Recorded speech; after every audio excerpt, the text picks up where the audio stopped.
Virginia governors are battling for the U.S. Senate in a race that could help determine who controls the Senate. George Allen and Tim Kaine want to succeed Democrat Jim Webb. Yesterday, we spoke with Democrat Tim Kaine. Joining us today is Republican George Allen. Thanks for being with us. Good to be with you, Bob. Now, a TV3 Facebook friend, Bruce Eppard, says, "We need businesses here so we can get back to work." Now, Mr. Allen, everyone wants more jobs, but how specifically do you propose to help it happen? Well, this is something I worked on. It was my top priority as governor, and I worked every day as governor till the last day in office recruiting more jobs to Virginia, many of which were here in the Shenandoah Valley, Target, Best Buy, expansion of Hershey's and as well as others. What we need to do in the federal government is get our country more competitive for investment and jobs. Number one, we ought to have a tax code that is more fair, more simple, eliminate the loopholes and reduce the tax from the worst in the world, 35% on businesses, to 20%. Independent studies show that this proposal that I have will create over 500,000 new jobs and derive $23 billion in more revenues to the government. The other thing is unleash our American energy resources from our coal fields to our coast. That means jobs. It also means more affordable electricity and fuel and food, and that'll create a lot of jobs, plus $1 trillion in more revenues to the federal government. And indeed, on day one, as senator, I'll introduce a bill to allow us in Virginia to produce oil and natural gas off our coast and then use the royalties for roads and transportation. So there'd be jobs involved in that, obviously, and money for roads and transportation. The other thing that needs to be done is we need to stop the sequestration deal, which my opponent continues to say is the right thing to do, and I say is wrong. It's a failure of leadership. And the worst thing we can do is what he and President Obama are proposing, is raising taxes. Raising taxes will only cause even more job losses. And I think it's wrong to use the men and women of the military as well as the 200,000 jobs that are at risk here in Virginia as a political bargaining chip to raise taxes on job-creating small business owners. So the point is you have more competitive tax policies, reasonable regulations, productive energy policy, and empowering education. That worked when I was governor. Over 300,000 net new jobs were created. When Tim Kaine was governor, trying to raise taxes and shutting down rest areas, over 100,000 jobs were lost.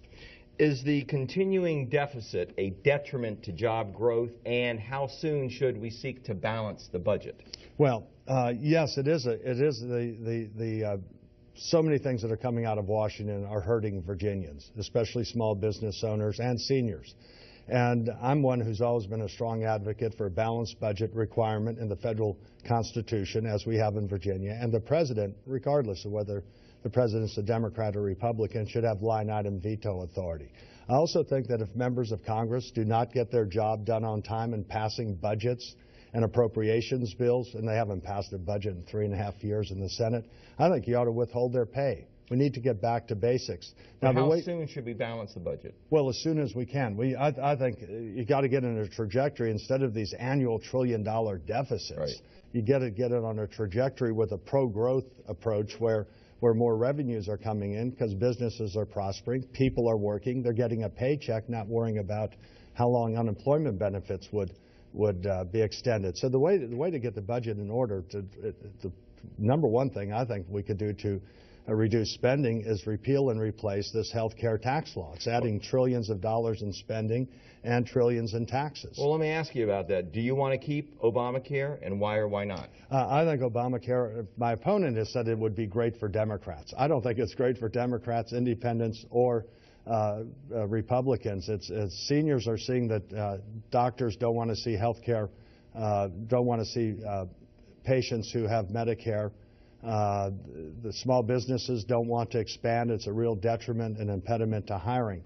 What we ought to have are more personal, affordable, and portable health savings accounts where people own their own policies and can take it from job to job, thereby not having to worry about pre-existing conditions. Small businesses ought to be able to band together across state lines to have more competition, more choice, more affordable health care options and insurance form.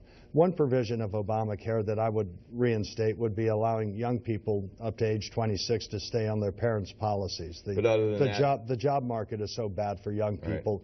That would make sense these days. But other than that, you would basically want to repeal it? Yeah, Okay. because it'll help create more jobs. And the main point here, Bob, is healthcare decisions ought to be made by patients and doctors, not a panel in Washington.